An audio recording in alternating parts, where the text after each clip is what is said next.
memaafkan segala sesuatunya dan yang sudah bersedekah berinfak mudah-mudahan pada akhirnya memberi saya al-Fatihah.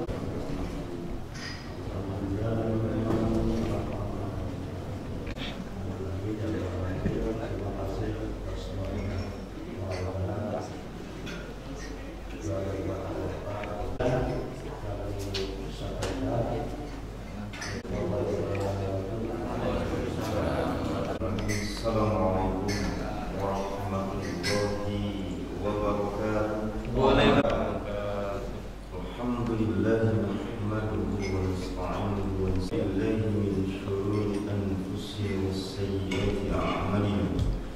May yahdihillahu fala mudilla lahu wa may yudlil fala hadiya lahu.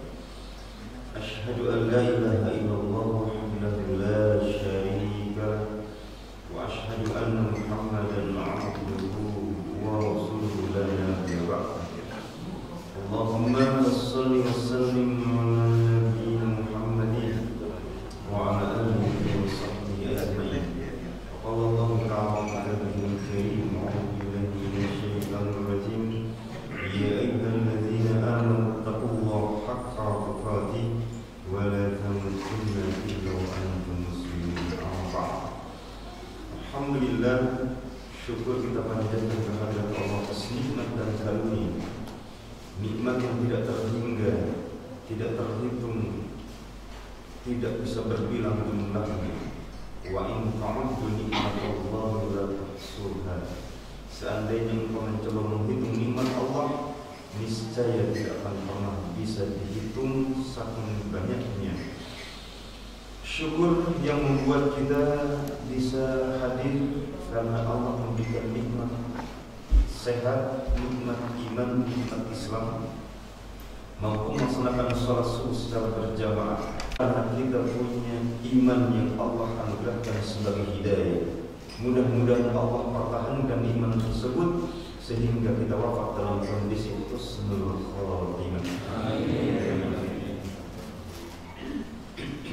Salawat dan salam tercurah kehadirat junjungan Nabi kita Nabi Muhammad sallallahu alaihi wasallam. Hadirin jemaah yang dirahmati Allah Subhanahu wa taala. Di pekan sebelumnya atau di bulan sebelumnya kita membicarakan surah As-Su'ara ayat yang ke-88 dan 89. Illa man atallaha biqalbin salim, atau lengkapnya yauma la yanfa'u malun wala banun illa man atallaha biqalbin salim. Hari itu hari kebangkitan tidak akan memberikan manfaat harta dan keturunan kecuali bagi orang yang datang menghadap Allah dengan hati yang salim, qalbun salim. Qalbun salim kemarin disampaikan hati yang disibuk oleh nilai-nilai keislaman. Karena salim berasal dari kata Islam yang bermakna taslim li amrillah, ketertundukan kepada ketentuan-ketentuan Allah. Hati yang tunduk, hati yang berserah diri, hati yang beriman sehingga punya komitmen hidup harus melaksanakan kewajiban dan harus terkait erat dengan ketentuan Allah. Itulah qalbun salim, hati yang akan mendatangkan keselamatan hidup kita di hari di mana tidak ada keselamatan kecuali pertolongan Allah Subhanahu wa taala.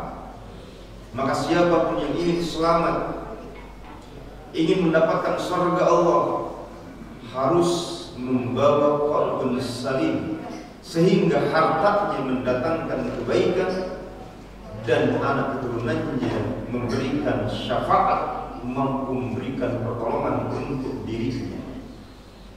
Qalbun salim pun bermakna qalbun sahih.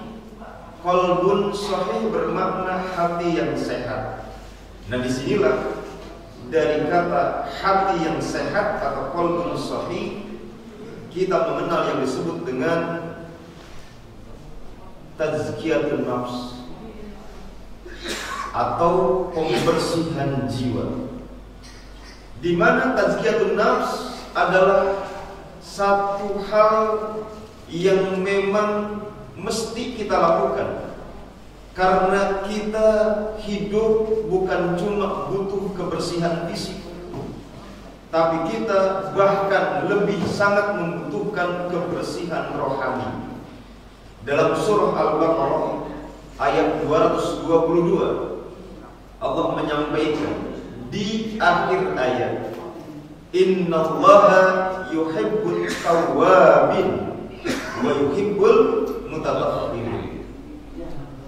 Innallaha, sesungguhnya Allah, yuhibbut tawwabin, mencintai orang-orang yang senantiasa bertobat. Tawwab pernah kami terangkan sedikit berbeda dengan taib. Taibun, taibani, taibuna bermakna orang yang bertobat, cuma tobatnya sekali-kali, tobatnya kadang-kadang. Dia bertobat tapi banyak lupanya. Dia bertobat tetapi belum bisa menajimkan tobat. Sementara tawwabun atau tawwabin, orang yang banyak bertobat, menggunakan sigah isim mubalaghah, di mana isim mubalaghah berarti sifatnya lebih. Dia banyak sekali bertobat. Banyak bertobat ini digambarkan oleh Rasulullah, wallahi inni la astaghfirullah wa atubu ilaihi fil yaum aktsara min 70 marrah. Ayat marrah. Demi Allah, aku beristighfar dan bertobat dalam sehari lebih dari 70 kali taubat. Bahkan terkadang mi'ah marrah, 100 kali beliau beristighfar dan bertobat pada Allah, padahal beliau adalah nabi yang semua para nabi terkategorikan dimaksum. Dimaksum artinya beliau tidak pernah melakukan dosa, sebagaimana para nabi yang lain tidak pernah melakukan dosa dan kesalahan dalam bentuk kemaksiatan kepada Allah Subhanahu wa ta'ala. Seseorang yang dimaksum, suci dari dosa dan kesalahan, bahkan taubatnya, istighfarnya amat sangat banyak dalam sehari, menunjukkan betapa seriusnya beliau ingin dirinya bersih dan suci, murni sebagai hamba yang memang terlahir dalam kondisi fitrah. Dan tobat beliau bukan tobat sambal, bukan tobat yang langsung kumat, tomat.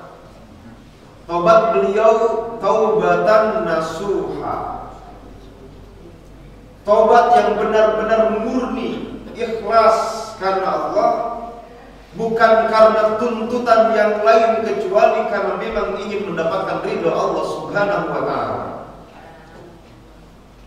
Maka disebut sebagai tawwabin, orang-orang yang benar-benar banyak bertobat. Itulah gambaran dari tawwabin. Dan Allah mencintai, memberikan mahabbahnya kepada orang yang banyak bertobat. Karena orang yang banyak bertobat berarti sadar dirinya penuh dengan kelemahan, dirinya penuh dengan berbagai macam dusta dan kesalahan, dan tidak ada yang bisa mengampuni kecuali Allah Subhanahu wa ta'ala. Maka dengan kesadaran dirinya, dia memohon kepada Allah agar dibersihkan kembali. Allahumma naqqini minal khataya kama yunaqqas thawbul abyadu minad dannas.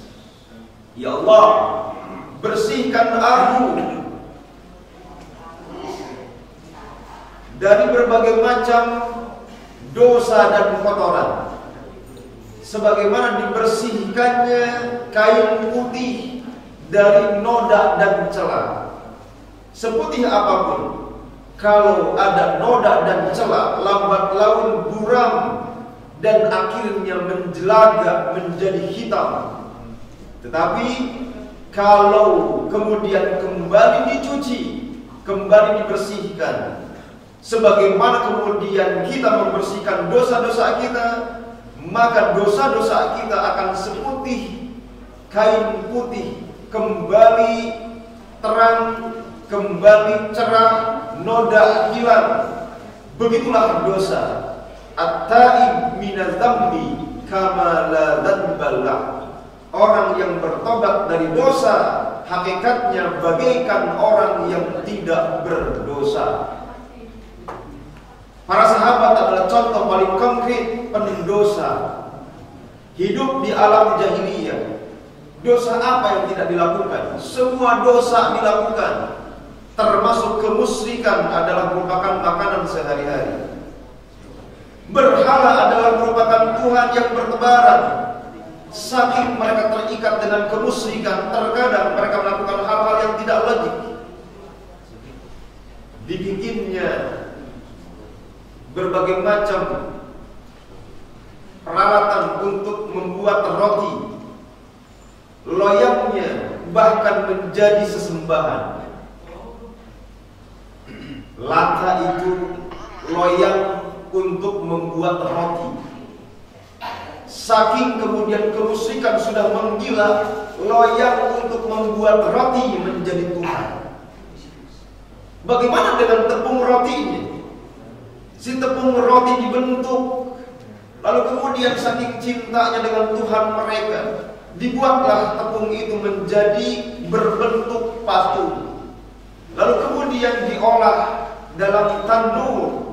Tandur itu semacam kompor, berbentuk seperti lubang di bawah tanah. Lalu kemudian dinyalakan apinya, sehingga kemudian lubang tersebut penuh dengan panas. Roti tertempel dalam lubang tersebut, itu namanya tandur.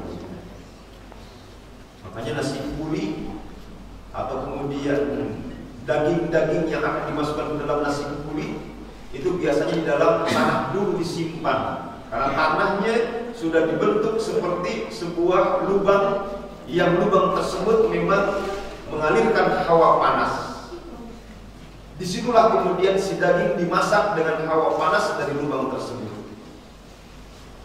Nah, setelah kemudian si tanah tersebut menghasilkan roti yang siap disantap, dengan takzimnya dia minta izin, Tuhan, aku lapar, izinkan aku makan dirimu. Inilah hal yang tidak logik. Mereka menyembah Tuhan, dibuat Tuhan oleh mereka dengan tangannya, dan mereka kemudian menyantapnya, menunjukkan dosa begitu berlipat ganda di zaman itu.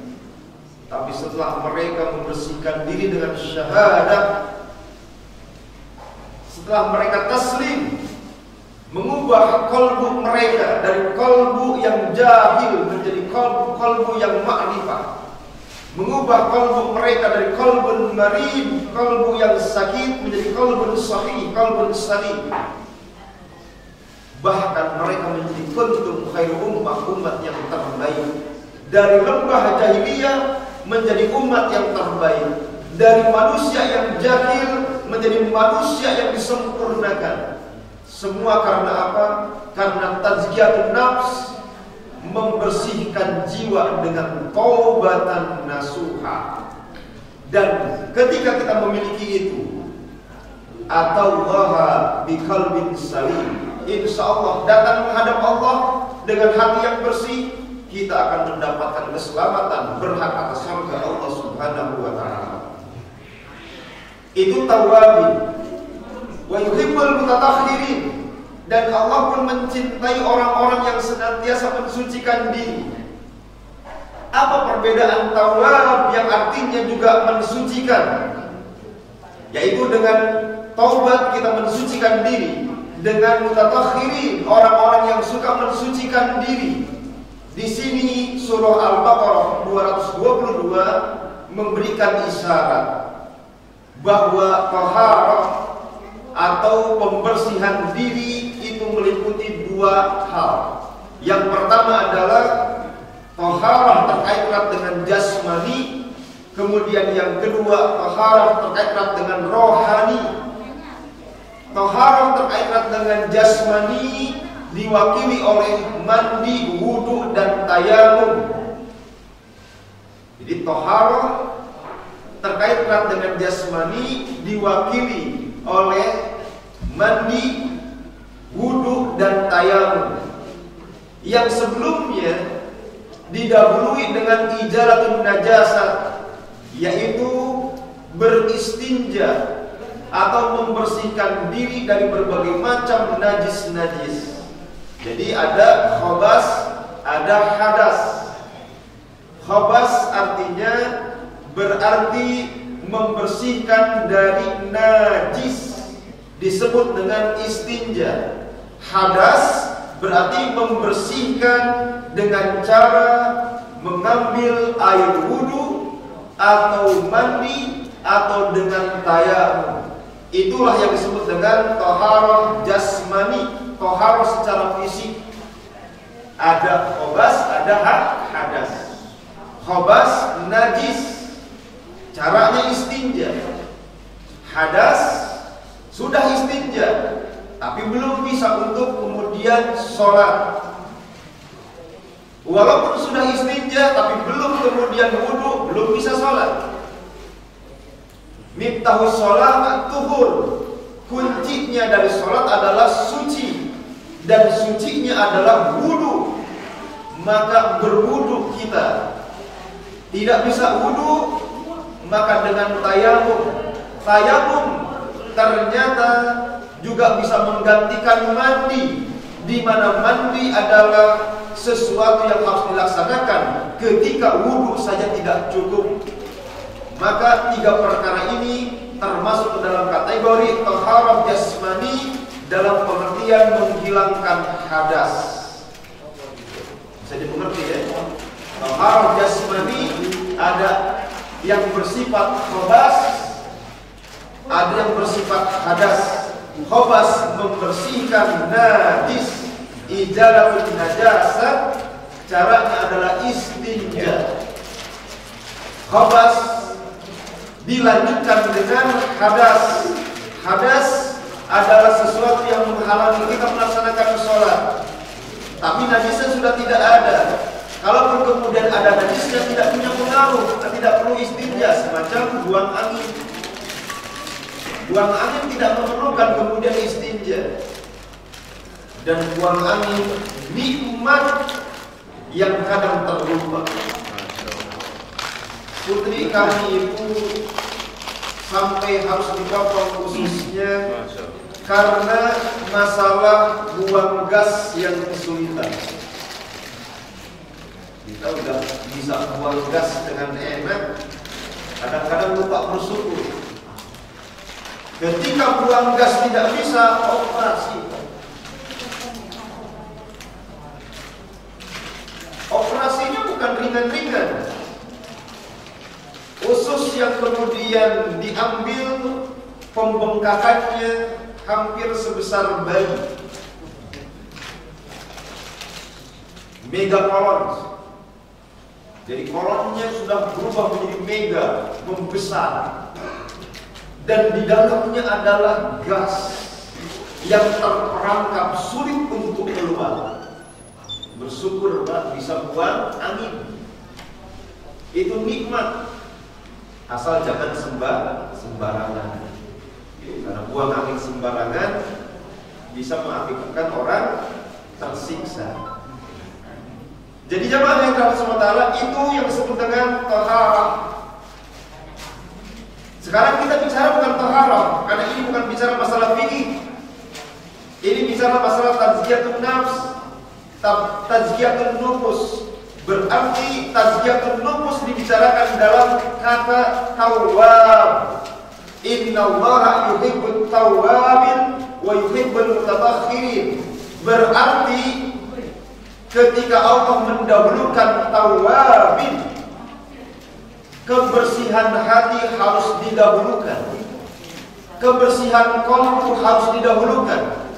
Kebersihan diri dalam pengertian jiwa harus dipentingkan. Dia adalah standar dari keselamatan kita. Untuk apa? Bersih jasmani, tapi rohaninya kotor. Karena sesungguhnya seseorang yang sholat dengan wudu yang benar-benar lengkap, pakaian yang bersih, bahkan wangi, dilaksanakan di Masjid An-Nur di saf yang pertama. Tetapi ketika hati tidak bersih, maka sholatnya bisa tertolak di sisi Allah. Fawailul lil musallin, neraka wel bagi orang-orang yang sholat. Kenapa? Karena ternyata yura'un, orang yang sholat dengan kebersihan dari wudu, mandi atau tayamum, dengan pakaian yang bersih di saf yang pertama di Masjid An-Nur, masjid yang bercahaya.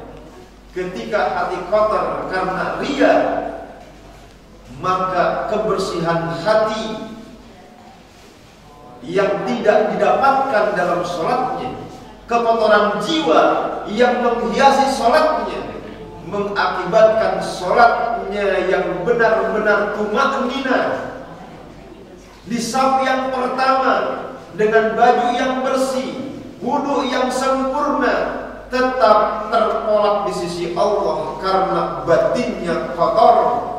Sementara tadi surah Asy-Syu'ara menyebutkan illa man atallaha biqalbin salim, yang bisa selamat adalah orang yang datang menghadap Allah dengan hati yang bersih, bersih dari berbagai macam kotoran. Salah satunya adalah penyakit riya.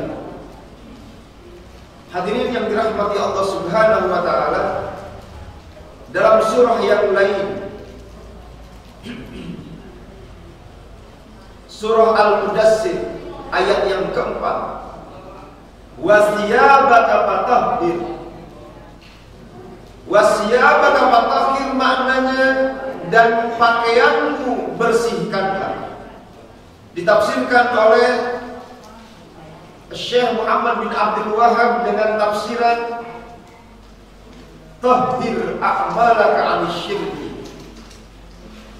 Bersihkan perbuatan dari kemusyrikan. Sekali lagi, Quran dan tafsirnya menjelaskan dua taharah, dua tazkiyah. Tazkiyah yang pertama pada kalimat wasiyabaka fatahhir, zahir ayat. Zahir ayat menyebutkan wasiyabaka dan pakaianmu. Berarti tazkiyah atau taharah jasmani. Jasmani perlu dibersihkan minimal seminggu sekali dengan mandi di hari Jumat. Ya, mandi di hari Jumat bisa berubah dari sunnah menjadi wajib terkait erat dengan seminggu mandi orang Islam. Kalau tidak bisa tiap hari, maka harus mandi di hari Jumat. Ada Pak di sini yang mandinya seminggu sekali? kita punya banyak air. Di tempat yang lain banyak yang kayak begitu. Banyak di tempat yang lain. Bahkan di negara-negara maju yang banyak air tapi gak doyan mandi, semacam orang-orang Prancis. Mandinya pakai parfum. Jadi kagak mandi. Lalu kemudian bagaimana menghilangkan bau? Pakai parfum. Kalau mandi, ya mereka mandinya benar-benar berendam. Karena pakai air susu. Kenapa? Karena itu tadi mandinya jarang. Selebihnya pakai apa? Pakai parfum. Maka kita tidak bisa menyamakan kondisi kita bisa mandi tiap hari dengan orang lain. Maka disunnahkan bagi orang Islam paling tidak seminggu sekali harus mandi.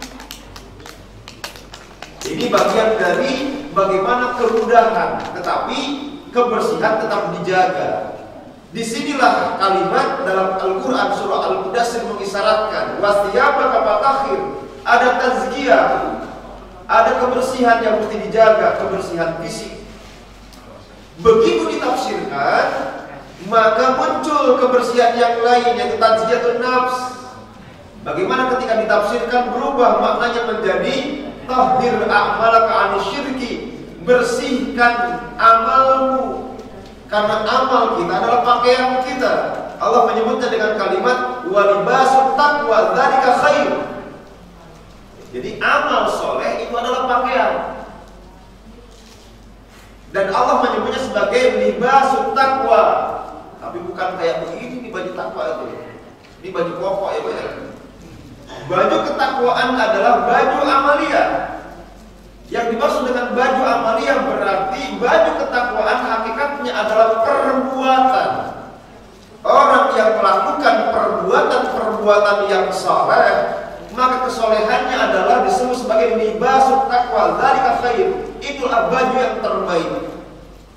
Baju yang terbaik adalah orang yang menggunakan baju ketakwaan, yaitu hidupnya diliputi oleh ketakwaan. Dzalika khair, itulah baju yang berlaku di dunia dan kelak nanti memuliakan di akhirat. Inna akramakum indallahi atqakum. Kemuliaan kita ada pada nilai ketakwaan. Tahhir a'malaka, bersihkan amalmu anisyirki. Dan di sini disebutkan salah satu penyakit dari hati yang bisa mengotori jiwa, salah satunya adalah anisyirki, kemusyrikan. Jadi ini dua ayat yang menandaskan dasar filosofis dalam Islam terkait tentang pentingnya membersihkan batin di samping membersihkan jasmani, di mana Allah mendahulukan membersihkan batin dibanding membersihkan jasmani. Walaupun dalam kenyataan kalau jasmani kotor cepat kita bersihkan, tapi kalau hati kotor kadang kurang peka, kurang sensitif. Itu dalam kenyataan. Kalau kemudian muka kotor, apalagi berjerawat, apalagi yang suka dandan, itu udah segala macam dibeli, ada facial, ada pembersih, ada ini dan itu. Ibu-ibu lebih hafal tuh biasanya. Kenapa? Kebersihan fisik lebih dominan diperhatikan. Tapi kebersihan rohani udah punya banyak dosa, sering gosip, sering gibah, sering fitnah, tetap merasa paling suci. Masya Allah. Itu yang kemudian mengakibatkan ketidakpekaan terhadap dosa, mengakibatkan terhijab dan terlinding dari tobat. Kenapa? Karena merasa tetap menjadi orang yang baik. Fala tuzakku anfusakum, maka jangan merasa paling suci. Merasa paling suci mendinding dari tobat. Karena apa? Karena orang yang tidak merasa berdosa, untuk apa bertobat? Karena tidak merasa punya dosa, akhirnya jauh dari tobat dan jauh dari permohonan maaf terhadap manusia. Ujung-ujungnya dosa meskipun kecil berubah menjadi besar. Kenapa? Karena ditumpuk. Laisa shadair bil istimrar. Tidaklah dinamakan dosa kecil kalau berkelanjutan. Ya, sekali lagi Ibu, ya.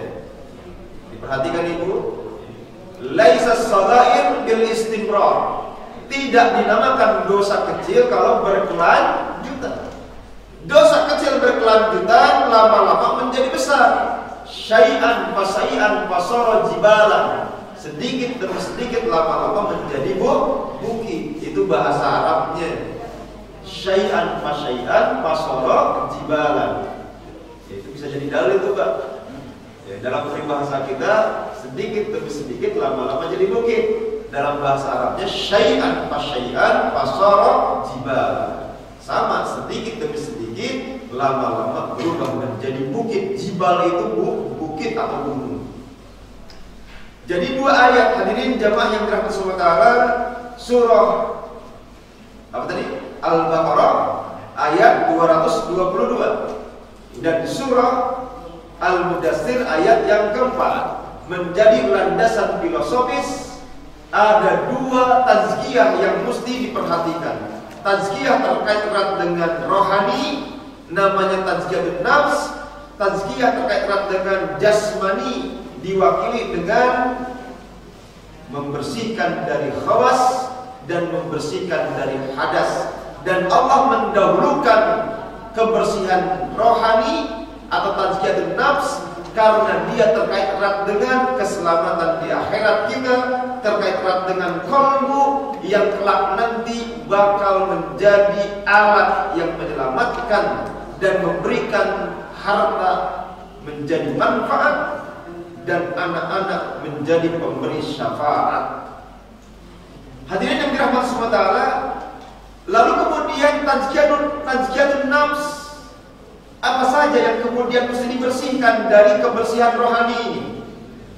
Dalam kitab Minhajul Muslim yang berada di depan kita ini, tazkiyatun nafs atau thaharah batinah, pembersihan jiwa atau kebersihan batin, itu bisa terkait erat dengan dua hal. Yang pertama adalah kebersihan jiwa dari dosa dan kemaksiatan. Fattaharah al-batinah hiya tathhirun nafs min athari dhanbi wal maksiyah wa dzalika bit-taubati shadiqah min kulli dzunub wal ma'asi. Kebersihan batin, tazkiyatun nafs, kesucian jiwa adalah dengan membersihkan jiwa dari berbagai macam dosa dan kemaksiatan. Dan itu dilakukan dengan tobat shadiqah, tobat yang jujur atau tobat yang benar-benar ikhlas murni, disebut dengan taubatan nasuha. Di mana dengan taubatan nasuha kita minta kepada Allah agar dzunub, dosa-dosa kita, wal ma'asi, kemaksiatan kita diampuni oleh Allah Subhanahu wa ta'ala. Jadi ada dua berarti. Pertama penyakitnya, yang kedua obatnya. Penyakit dari kebersihan yang harus dibersihkan di poin yang pertama adalah penyakit yang berasal dari setiap kemaksiatan, setiap perbuatan dosa yang bisa mengotori jiwa. Jadi di sini pentingnya kemudian kita memahami fikih terkait erat dengan dosa dan maksiat. Apa sih maksiat dan kemungkaran yang kemudian dilarang? Itu harus dipahami, harus dipelajari. Karena seseorang tidak akan bisa menghindari satu racun kecuali kalau kemudian dia tahu racun tersebut dalam bentuk seperti apa. Pengetahuan tentang alam jahiliyah itu bisa membantu kita menghindarkan dari kejahiliahan. Ketidakpengertian kita terhadap alam-alam jahiliyah mengakibatkan kita masuk dalam alam jahiliyah tanpa sadar. Makanya penting Bapak dan Ibu untuk belajar apa saja yang diharamkan, apa saja yang dilarang, apa saja munhiyat yang dicegah, apa saja yang kemudian Allah katakan tidak boleh orang Islam untuk memproduksinya, melakukannya, mendistribusikannya membisikkannya atau kemudian mengkonsumsinya, termasuk tidak boleh untuk membiasakannya dalam kehidupan sehari-hari. Larangan-larangan Allah terkait erat dengan munhiyat dan kemungkaran harus dipelajari. Karena cara kita membersihkan batin kita di poin yang pertama, kebersihan jiwa, adalah dengan menjauhi maksiat dan kemungkaran. Jemaah yang dirahmati Allah, seandainya kita duduk hari ini, tapi dalam diri kita masih ada juga sifat suudzon terhadap orang lain, duduk kita ini tercemar. Seandainya kemudian duduk kita di sini masih juga membicarakan hal yang lain, sibuk sendiri, sementara di sini kita sedang melakukan sebuah kajian, itu juga bagian dari kemaksiatan. Makanya kenapa dalam sebuah pertemuan Rasul menganjurkan membaca doa kafarat. Karena duduk di sini tidak murni semuanya hidayah. Duduk di sini tidak semua bermurni amal ibadah. Duduk di sini tidak semua murni pahala. Ada kemudian dosa yang terselip tanpa sadar, atau dosa yang disadari tapi asik. Dosa kan mengasihkan. Zayyana lin-nasi hubbus syahwat. Syahwat itu dihiasi oleh Allah untuk dipandang indah dalam pandangan manusia. Maka mesti ke masjid gratis, nggak menarik.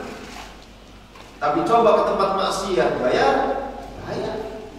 Mahal, banyak yang mahal. Tapi kenapa orang anti? Ke masjid tidak anti, tapi ke tempat maksiat orang anti. Di sini tidak bayar, di sana bayar. Kenapa bisa terjadi kontradiksi? Mestinya yang gratis, yang tidak bayar, yang tidak berdesakan, pahala pula di situ, kemuliaan di situ. Harusnya orang antri. Tapi nggak antri. Kenapa? Karena Allah tidak menghiasi dengan ketertarikan. Justru jalan-jalan kemuliaan Allah tebarkan berbagai macam kesulitan-kesulitan. Surga itu Pak, penuh dengan berbagai macam onak dan duri. Surga itu penuh dengan ketidaksenangan hidup. Orang untuk mendapatkan kebahagiaan surga Allah, mendapatkan ampunan Allah, mendapatkan rahmat Allah, mendapatkan bimbingan Allah, walanabluwannakum bisyai'in minal khawf wal ju' wa naqsin minal amwal wal anfus was samarat. Untuk mendapatkan ampunan Allah, rahmat Allah, hidayah Allah, ulaika alaihim salawatu min rabbihim wa rahmah wa ulaika humul muhtadun. Untuk mendapatkan itu, walanabluwannakum, kami uji. Ada rasa takut, kehilangan jiwa, kehilangan harta, berbagai macam petaka, banjir, longsor, paceklik. Itu tidak menyenangkan semua. Makanya al-jannah hubbat bimakarih, surga dikelilingi yang dimakruhkan. Maksudnya apa? Bukan kemudian kita masuk surga melakukan hal-hal yang makruh, bukan. Makruh harus dijauhi. Surga itu diisi, dipenuhi di sekitarnya oleh sesuatu yang dibenci oleh manusia. Makruh itu dibenci. Sekeliling surga penuh dengan berbagai macam yang dibenci oleh manusia. Sementara wanar hubbat bisyahawat, sementara neraka itu penuh dengan syahwat yang menggiurkan. Jadi situ logikanya kenapa kemudian ke masjid kok nggak ngantri, cepat bosan, dan kemudian kita itu tidak bisa berlama-lama. Tapi di tempat maksiat itu, masya Allah, kayak semut berkerumun pada gula yang manis luar biasa dan tidak mau beranjak dari sana, sehingga kadang-kadang mati di situ. Ya, semut itu Pak, kalau terperangkap dalam gula mati di situ. Jadi hidup dan matinya pada kesenangan hidup dan tidak bisa keluar dari sana. Karena apa? Tertutup pintu taubat. Karena apa? Karena kemaksiatan membuat dia jauh dari Allah SWT. Jadi jamaah yang dirahmati Allah, ini terkait erat dengan penyakit yang pertama tentang masalah tazkiyatun nafs. Bahwa tazkiyatun nafs itu dalam masalah membersihkan diri, di poin yang pertama membersihkan diri dari dosa, kemaksiatan dan kemungkaran. Obatnya apa? Ilaju. Obatnya apa? Obatnya adalah taubat. Maka dalam rangka taubat ada proses. Dalam rangka taubat ada proses. Proses yang pertama sebelum sampai pada taubat adalah muhasabah. Kenapa muhasabah, Pak? Karena orang kalau sudah mulai berpikir akan teringat semua yang pernah dia lakukan, termasuk salah-salah. Sempatkan diri untuk berpikir agar ingat dengan masa lalu. Hasibu anfusakum qabla an tuhasabu. Hitung-hitung, ingat-ingat, pikir-pikir tentang masa lalu. Supaya apa? Supaya tidak terlena, lupa dengan dosa. Kenapa? Karena jalan untuk membersihkan dosa dari kemaksiatan adalah taubat. Taubat itu ternyata proses. Dari proses mana? Dari muhasabah, dari mulai berpikir. Maka di dalam Islam berpikir itu sangat penting. Tafakkur saat khairun min ibadati sana. Berpikir sejenak itu lebih baik dibanding ibadah 1 tahun penuh. 1 tahun penuh ibadah, apa sanggup? Sholat tanpa henti berarti, puasa tanpa henti, atau tawaf tanpa henti. Gak bisa kita seperti itu. Kita butuh makan, butuh minum, butuh berinteraksi. Maka inilah keagungan dari berpikir.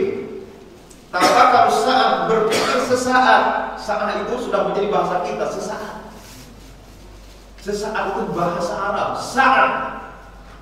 Berpikir sesaat lebih baik dibandingkan ibadah 1 tahun. Untuk menunjukkan keagungan berpikir. Karena dari berpikir timbul kesadaran. Dari berpikir ada pengetahuan. Dari pengetahuan bersih amal ibadah. Karena amal ibadah yang dipikirkan ada ilmu di dalamnya, diterima oleh Allah. Tapi amal ibadah yang tidak ada ilmu, mardudatun indallahi baru, tidak diterima oleh Allah. Maka di dalam Islam semuanya banyak bernilai perenungan dalam amal ibadah. Salat ada khusyuk. Khusyuk itu apa, Pak? Khaifun, sakinun, mutadallilun. Paham? Sudah lama belajar salat? Sudah lama salat? Apa itu khusyuk? Khaifun, sakinun, mutadallilun. Khusyuk itu hadir karena rasa takut.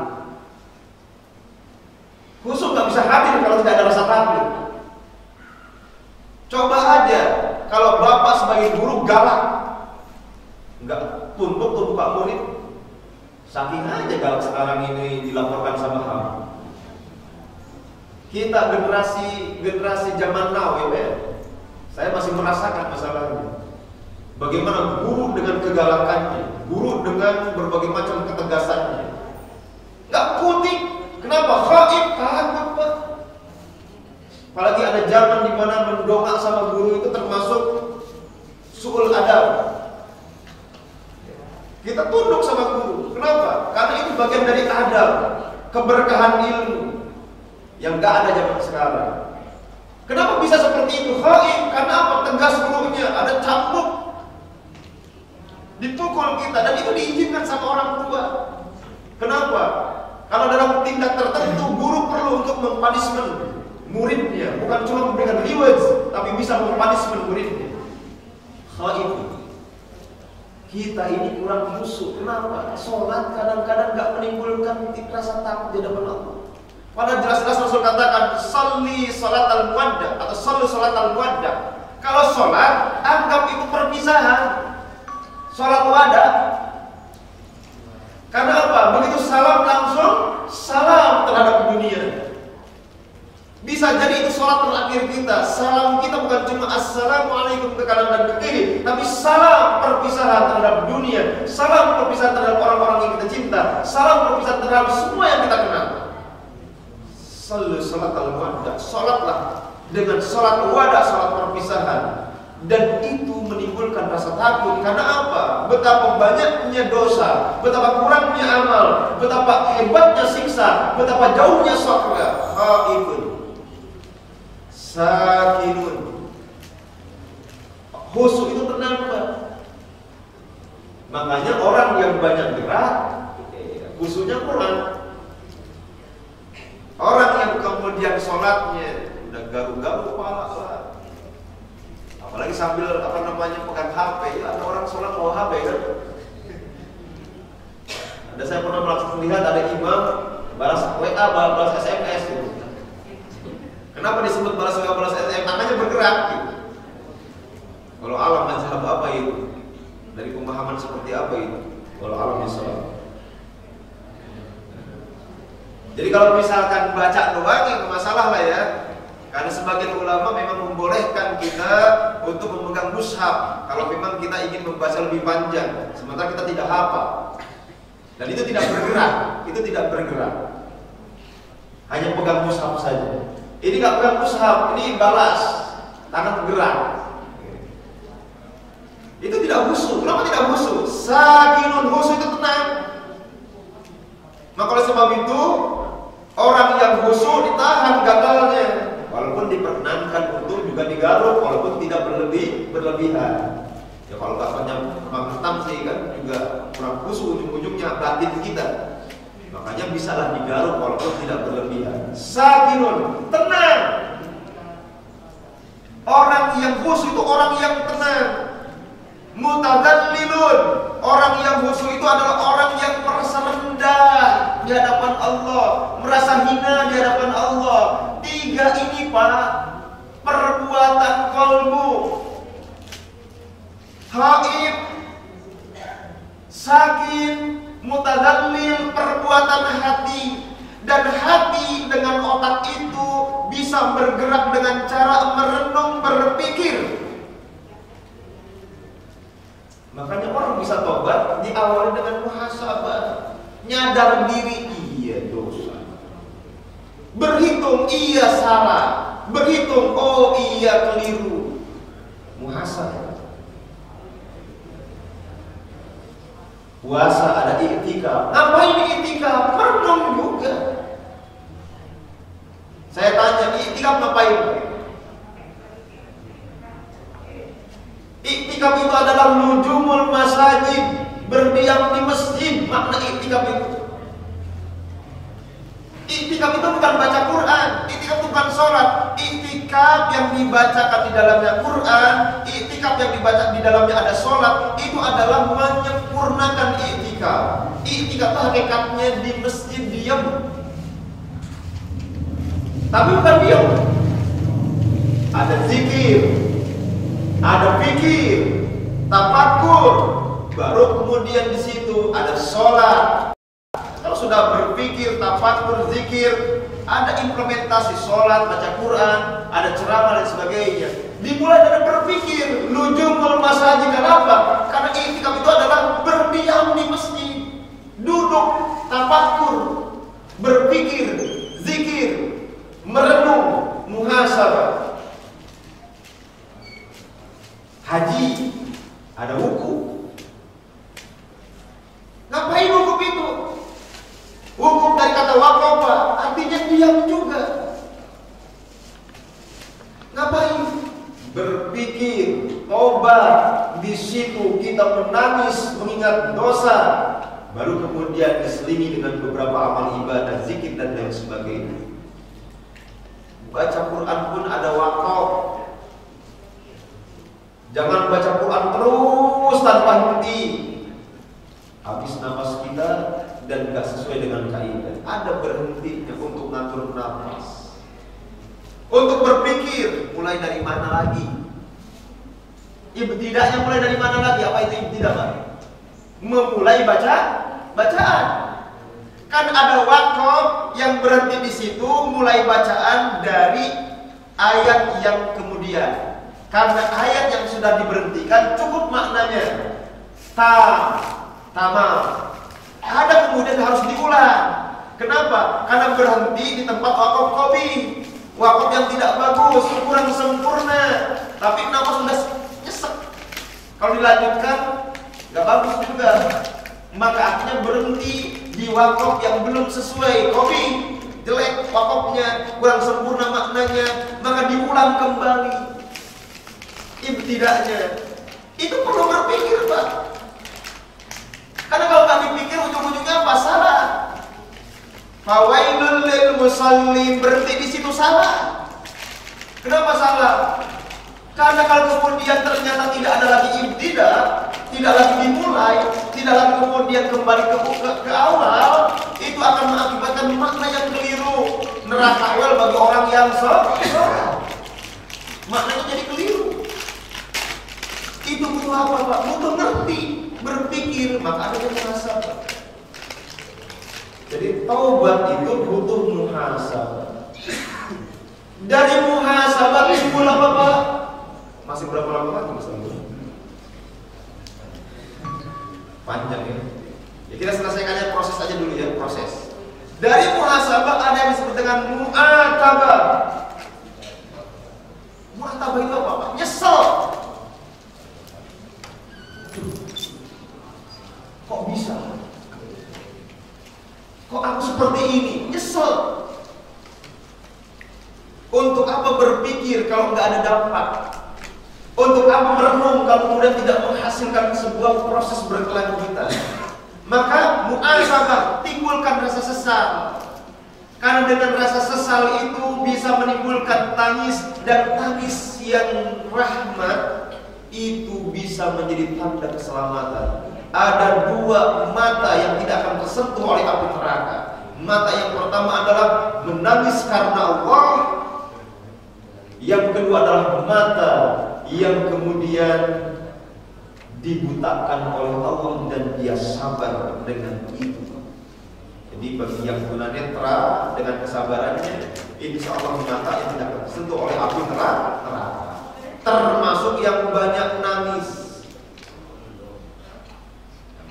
Tapi nangisnya bukan karena semata utang ya, nangisnya bukan karena semata dunia, tapi nangisnya karena Allah Subhanahu wa ta'ala. Mu'atabah, timbulkan rasa sesal di dalam diri. Untuk kemudian jamaah setelah mu'atabah, maka mu'aqabah. Apa itu mu'aqabah? Kafarati dosa-dosa tersebut dengan berbagai macam kebaikan-kebaikan. Diganti, kafarat itu artinya tutupi dan ganti rasa sesal dan dosa dengan berbagai macam hal-hal yang baik-baik. Dari situ kemudian timbulkan muraqabah. Saya sebutkan istilah-istilahnya tanpa diperpanjang masalahnya karena waktu. Jadi setelah kemudian sesal timbul, lalu kemudian kita mu'aqabah. Kalau Umar bin Khattab ekstrimnya begini, Pak. Beliau itu pegang yang namanya cambuk. Kalau saya tidak rekomendasikan ini. Ini Umar bin Khattab, kita bukan Umar bin Khattab ya. Umar pegang cambuk. Setelah dia merenung, dia tahu ada dosa di hari ini. Bukan satu, beberapa. Bukan cuma beberapa, berbilang jumlahnya. Sesal, nangis dia. Biarkan sakit itu mengganti neraka. Ingat lagi. Jadi dia memukul punggungnya dengan harapan itu kafarat bagi dirinya, supaya sakit itu terasa agar tidak sakit di akhirat nanti. Karena apa? Karena sakit di tubuh menggugurkan dosa-dosa. Sakit itu kafarat buat dosa-dosa. Maka mu'aqabah. Mungkin kita tidak se-ekstrim Umar bin Khattab. Mu'aqabah kita apa, Pak? Mu'aqabah kita dalam bentuk yang lain. Bisa dengan zikir. Ada dosa, astagfirullah. ganti lalu kemudian setelah itu dengan subhanallah walhamdulillah wala ilaha illallah. Kafarat kita adalah dengan amal soleh. Silakan amal soleh apa saja. Saat itu ada dalam proses, maka silakan dengan yang bisa kita lakukan. Sebelum tobat kita baca Quran dulu. Kenapa? Karena yang namanya doa dan tobat butuh tawassul, butuh yang disebut dengan wasilah. Wasilahnya adalah amal soleh. Di dasar sesuatu tersebut ambil Quran, sambil terisak baca Quran. Untuk apa? Untuk mengkafarati dosa kita, mengkafarati kesalahan kita, agar kemudian ada Quran yang bisa menjadi saksi bahwa kita sedang menyesal dan ingin kemudian disempurnakan oleh Allah dengan taubat. Agar ada baca Quran bisa menjadi wasilah bagi kita agar taubat kita diterima. Nah, dari kemudian mu'aqabah timbulkan kemudian yang disebut dengan muraqabah. Apa itu muraqabah? Mulai saat itu terasa bahwa ini jiwa, ini diri, ini hidup disaksikan oleh Allah. Maka jangan main-main lagi. Janji pada diri, gak main-main lagi. Maka dari muraqabah yang gak main-main lagi timbul muahadah, janji. Muraqabah, muahadah. Ya Allah, berarti ini semua telanjang, semua terbongkar, semua nyata. Maka ya Allah janji muahadah, gak bakal ulang-ulang lagi ya Allah. Dari kata ahada yang artinya janji. Dari muahadah itulah kemudian taubatan nasuha. Dari taubatan nasuha itu kita berdoa mohon ampun kepada Allah. Lalu kemudian tidak ada lagi i'adah, tidak lagi ada i'adah. I'adah itu apa? Tidak ingin mengulang lagi. Kapok sudah. Tidak akan terjebak dalam lubang untuk kedua kali. Itulah hadirin proses muhasabah, mu'atabah, terus mu'atabah, mu'aqabah, muraqabah, mu'ahadah. Artinya tahu kan? Muhasabah berhitung, mikir-mikir. Terus mu'atabah dulu, mu'atabah, nyesel. Terus mu'aqabah, mengikut diri, memberikan sanksi. Sanksinya apa? Ganti keburukan dengan amal saleh. Saat itu kan dalam proses taubat, cepat zikir, cepat baca Quran, banyak-banyak istighfar. Hadirkan muraqabah, ini disaksikan, gak main-main. Dosa udah lu disaksikan, sekarang sedang disaksikan, nanti disaksikan, artinya gak lagi main-main. Maka muahadah, timbul janji. Maka dari janji itu muncul taubatan nasuha. Nah, dari taubatan nasuha maka tidak ada lagi i'adah. Apa itu i'adah? Tidak lagi ingin mengulang. Udahlah jauh-jauh. Jaga diri dan kemudian perbaiki diri. Itulah proses untuk tadjiyatun nafs dalam poin yang pertama. Poin kedua insya Allah di lain kesempatan. Demikian, mudah-mudahan bermanfaat. Allah sucikan batin kita, Allah sucikan seluruh hidup kita, dan Allah jadikan hidup kita dalam rangka amal soleh. Kelak wafat husnul khatimah, di akhirat nanti kita benar-benar punya modal bertemu dengan Allah yang disebut dengan qalbun salim, hati yang sahih, hati yang tersibuk oleh keislaman, hati yang benar-benar taslim bi amrillah, tunduk pada ketentuan Allah Subhanahu wa ta'ala. Terima kasih atas doanya. Mudah-mudahan putri kami cepat sembuh, mudah-mudahan cepat pulang kembali, karena ujiannya belum selesai. 3 bulan ke depan harus kembali operasi, karena memang BAB-nya melalui jalan perut sekarang ini. Jadi kemarin itu memang kondisinya double. Saat saya mengurus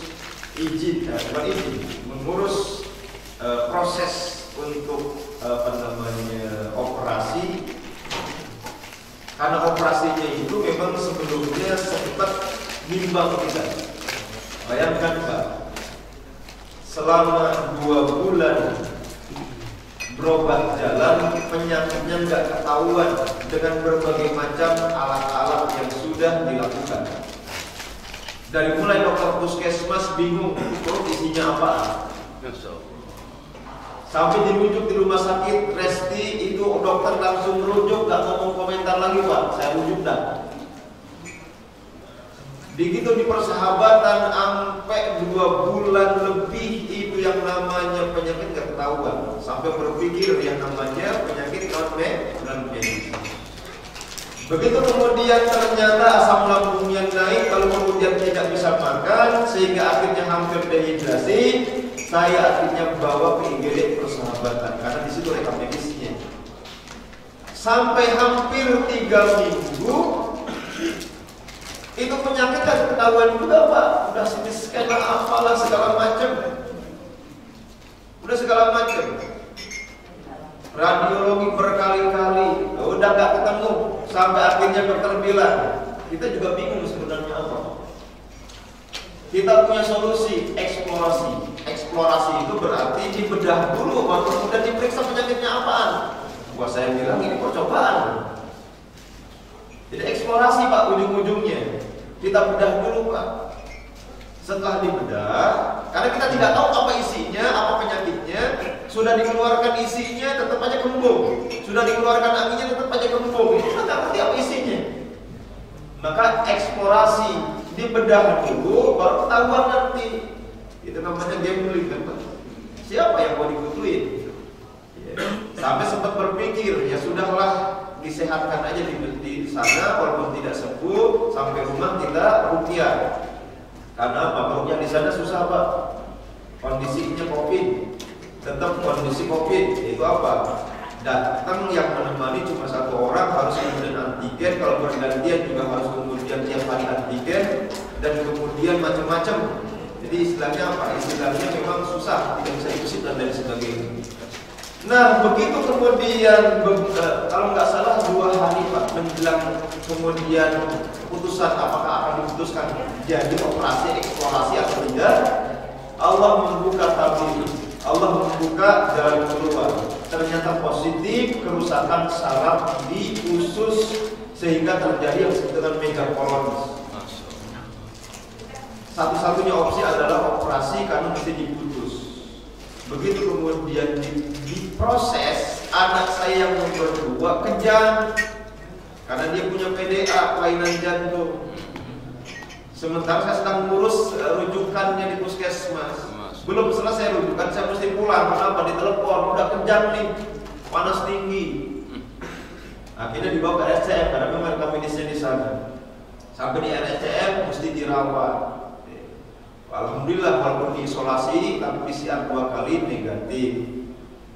Dan dia lebih cepat karena memang itu tadi hanya kejang saja, dampak dari pilek. Anak kena PDA itu tidak boleh pilek kata dokter. Bukan tidak boleh, rentan sekali kalau pilek langsung kena jantungnya. Karena apa? Aliran napas terganggu.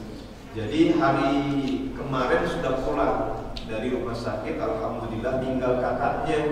Karena apa? Begitu dioperasi, itu si usus tidak lagi dipergunakan untuk sementara waktu, diganti BAB-nya ke perut, untuk kemudian kalau sudah stabil bisa pulang. Selama di rumah harus ditingkatkan bobot tubuhnya, karena bobot yang sekarang akibat dari kondisi hampir 1 bulan di sana tanpa makan, sebulan nggak makan, itu tubuhnya udah kayak orang kekurangan gizi.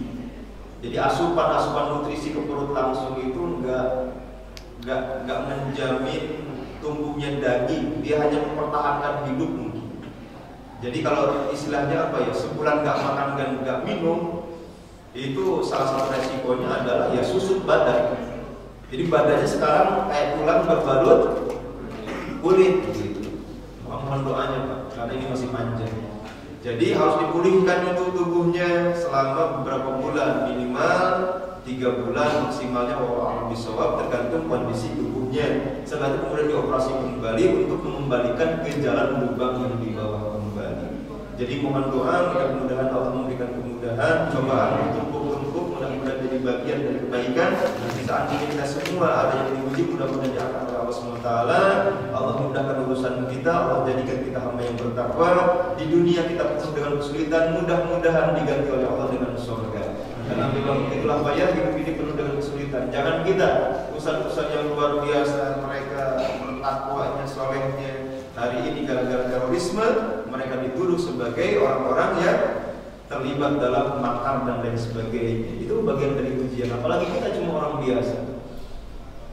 Ustaz-ustaz yang seperti itu ternyata juga punya ujian yang sama dengan kita. Maka salah satu yang harus kita lakukan adalah kita bersabar. Mudah-mudahan sabar. Allah sabirin. Beri kabar kepada orang yang sabar. Insya Allah ada rahmat, ada maghfirah, dan ada bimbingan dari Allah Subhanahu wa Ta'ala.